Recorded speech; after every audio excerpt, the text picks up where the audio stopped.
turn on the light.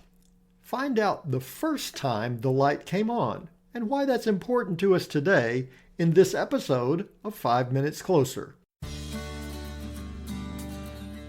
I'm Vaughn Weatherford, and this is 5 Minutes Closer.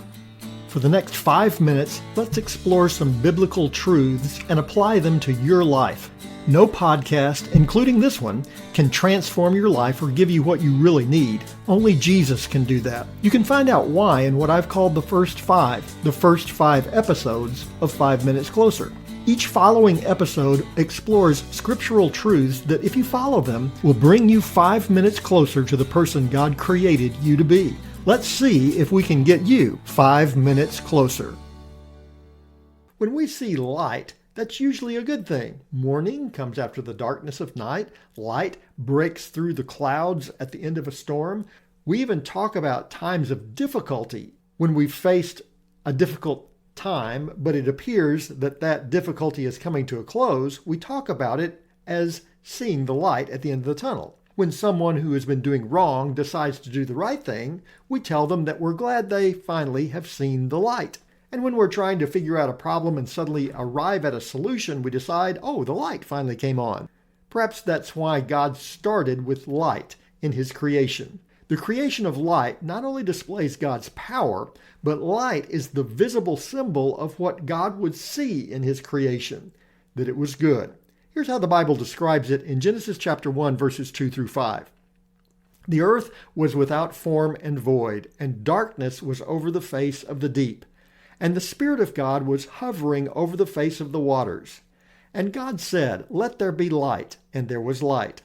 And God saw that the light was good. And God separated the light from the darkness. God called the light day, and the darkness he called night. And there was evening and there was morning, the first day. God did it. That's the primary theme of the creation account in Genesis chapter 1. God did it. Look around. See that mountain? God did that. See that tree? God did that. That star, that volcano, that duck-billed platypus? God did those too. And by the way, the light by which you're seeing all of those things, yep, God did that as well. Genesis chapter 1 verse 3 says, "And God said, 'Let there be light,' and there was light." That short sentence provides a wealth of theology. First, there is only one involved in creation. This is not creation by committee, thank goodness. This was the one and only God of the universe using the power that only he possesses to create.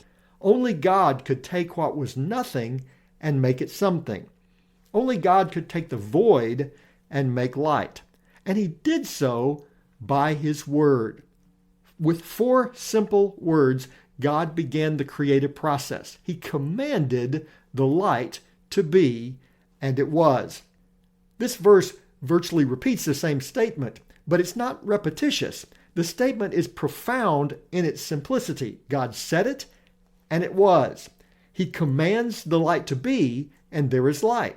Where there had only been darkness, now there is light. Only God could do that.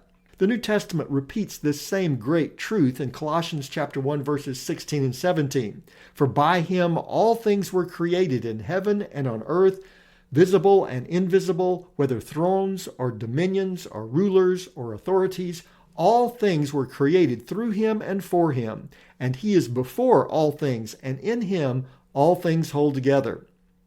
It is one of the philosophical arguments for the existence of God. Something caused all of this. In the physical world, things don't just happen. There's always a cause. If a rock moves, something moved it. If water flows, something pushes it. If there are dirty clothes on the floor, somebody left them there. At least that's how my mother explained it to me. My clothes didn't just appear on the floor, somebody left them there. And somehow she always knew that somebody was me.